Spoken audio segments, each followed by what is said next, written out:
é que o relatório das conclusões da auditoria efetuada ao município e que abrange o período entre janeiro de 2009 e setembro de 2013 demonstra uma situação financeira que não constitui uma novidade absoluta. Das análises que tenho efetuado ao longo dos últimos anos aos exercícios económicos da Câmara e às contas de gerência, tive sempre o cuidado de expor com clareza a real situação financeira do município. As intervenções que produzi na Assembleia são do domínio público, pelo que ao longo dos anos a minha opinião sobre esta matéria é subejamente conhecida. Afirmei, sensivelmente há um ano, que a minha preocupação não era tanto a dívida, mas o facto de podermos ter pessoas na Câmara para quem esta dívida aí sim poderia ser um problema de dimensão preocupante. Desta feita, e tendo em consideração uma análise estritamente técnica, com enfoque na auditoria e nas demonstrações financeiras, e isto expurgado de leituras políticas, o que eu posso concluir é o seguinte. Primeiro, o passivo total da autarquia a 31 de 12 de 2013 é de 124 milhões de euros. Ponto. O passivo exigível, aquilo que nós consideramos dívida, ascende a 71 milhões de euros e já aqui está incluído aquilo que diz respeito às verbas relativas à habitação social. E destes 71,1 milhões de euros, cerca de 55 milhões de euros dizem respeito a dívidas a instituições de crédito. E não incluí aqui os 2 milhões e meio da SRU, uma vez que este impacto só vai ser conhecido em 2014. E chama a atenção que estamos a falar apenas e exclusivamente da Câmara Municipal. Eu não estou a falar relativamente a outras empresas, porque o exercício de consolidação só em 2014 é que vai abranger todas as empresas do universo empresarial da Câmara e, portanto, cinge-me apenas àquilo que diz respeito à Câmara Municipal, porque tudo o resto são exercícios metafísicos, desculpem-me a expressão. E mais, estes 71,1 milhões de euros que eu aqui estou a indicar não correspondem àquilo que legalmente o município até tem que relevar para as instituições oficiais. Este valor é acima. Este valor que eu aqui tenho é acima. Mas, enfim, pegando naquilo que é os valores, aquilo que é a dívida efetivamente assumida, planeada, estamos a falar de valores desta ordem de grandeza dos 71,1 milhões de euros. E assinalo também que se trata do passivo exigível mais baixo desde 2002. Pelo que reconheço, e como já também tinha afirmado anteriormente, que a autarquia, este, tal como o anterior, fizeram um esforço enorme de redução de passivo. Perante uma perspectiva rigorosa e uma análise tecnicamente correta, não podemos, em momento algum, incorrer no erro de confundir conceitos, promovendo com isso situações que poderão acarretar um perigo financeiro com consequências, Sr. Presidente, que são gravosas para o município. Desde logo importa efetuar um exercício técnico de rigor que vise clarificar o muito ruído que se tem registado em torno de uma questão que é melindrosa e que a todos tem que exigir total ponderação. Entendo que não devemos confundir aquilo que é o passivo com dívida ou passivo exigível, potenciando manipulações que são demagógicas, de números e conformando-os com um determinado objetivo político, seja ele do anterior ou do atual Executivo. Todos sabemos que as previsões são escrituradas como passivo, mas que não são dívida elegível para o município. As previsões registram custos que provavelmente irão acontecer. E isso acontece porque há um princípio que temos que cumprir nestas matérias, que é o chamado princípio da prudência, que registra no balanço os valores de situações que, não sendo atuais, podem vir a ocorrer num exercício posterior. O mesmo acontece com os diferimentos e com os acréscimos de custos. Eles não são, por si só, uma assunção de dívida, uma vez que registram custos que se vão verificar num exercício posterior, respeito ao chamado princípio da especialidade, e que obriga todas as entidades, como é o caso da Câmara Municipal, a inscrever no balanço estes valores. Portanto, na minha opinião, e no plano estritamente técnico e mesmo jurídico, considerar processo sem contencioso como assunção de dívida não é correto, e incorre-se num perigo evidente, seja no quadro da litigância jurídica, porque aí o município pode surgir antecipadamente como derrotado ou mesmo em situação de fragilidade. E não quero citar algumas situações que estão aqui neste relatório, que enfim, nem as cito. Portanto, trata-se, para mim, na minha opinião, de uma estratégia que é perigosa e fico-me apenas por aqui.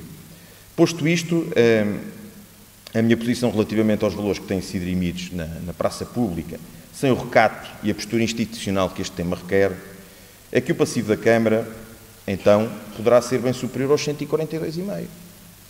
Sim, porque utilizando o critério que está inscrito neste mesmo folheto que foi apresentado a todos os covilhanenses, então, se o Presidente, para sermos corretos, também lhe teríamos que adicionar um montante referente ou diferente que existe entre a autarquia neste momento e a AGS, que é detentora dos 49% do capital da ADC. E, no mínimo, teria que lhe colocar em cima mais 18,5 milhões. Isto partindo do princípio que só estariam os 18, que é o valor que o privado pagou pelos 49% do capital. Já não estou a colocar aqui nem juros, nem aquilo que seria, por exemplo, uma indenização por lucros cessantes. Portanto, estamos a falar aqui nesta ordem de grandeza. Portanto, no mínimo, teria que lhe colocar 161 milhões, se não fosse muito mais. E é precisamente por isso, Presidente, para não entrarmos neste tipo de situações, que a prudência nestas matérias é regrador e, portanto, o tratamento institucional destas questões é fundamental para regular a resolução deste tipo de problemas. Empolar situações de situação financeira difícil normalmente não produz nada nem de benéfico nem de construtivo. Além disso, Presidente, também já aqui foi de alguma maneira aflorado que se torna incompreensível que uma auditoria que revela gravidade na situação financeira do município não seja apresentada aos vereadores em abril de 2014, que é a data em que ela foi concluída. E só agora, em outubro, e ainda por cima, um mês depois de deliberado, ou termos deliberado, ou suspendido, que se calhar é o termo mais correto, sobre o não recurso ao Fundo de Apoio Municipal. Quando o senhor sabe que o documento é clarinho em relação a essa matéria. É que, no panfleto que foi distribuído, e que resulta da auditoria, foi seguida uma metodologia que registra no passivo responsabilidades não assumidas contabilisticamente, o que poderá, inelutavelmente, conduzir a uma situação, então, de dívida excessiva e, portanto, de reequilíbrio financeiro.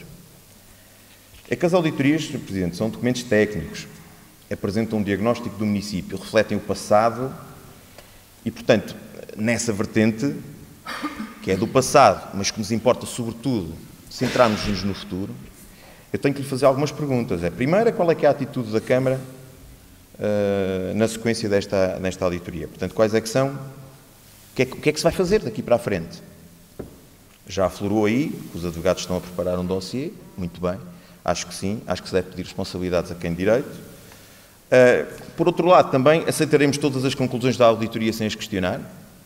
Aceitaremos a inclusão no passivo de despesas que ainda não estão definitivamente assumidas, como casos de indenizações e de provisões?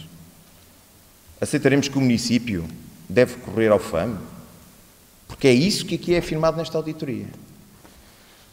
Da minha parte, entendo que os montantes em causa, portanto, como lhe disse, não constituem uma novidade. Constata-se claramente uma redução de dívida e do passivo nestes últimos 4 anos, como está a acontecer neste momento, e bem, que é um esforço enorme que está a ser feito e que terá que ser continuado.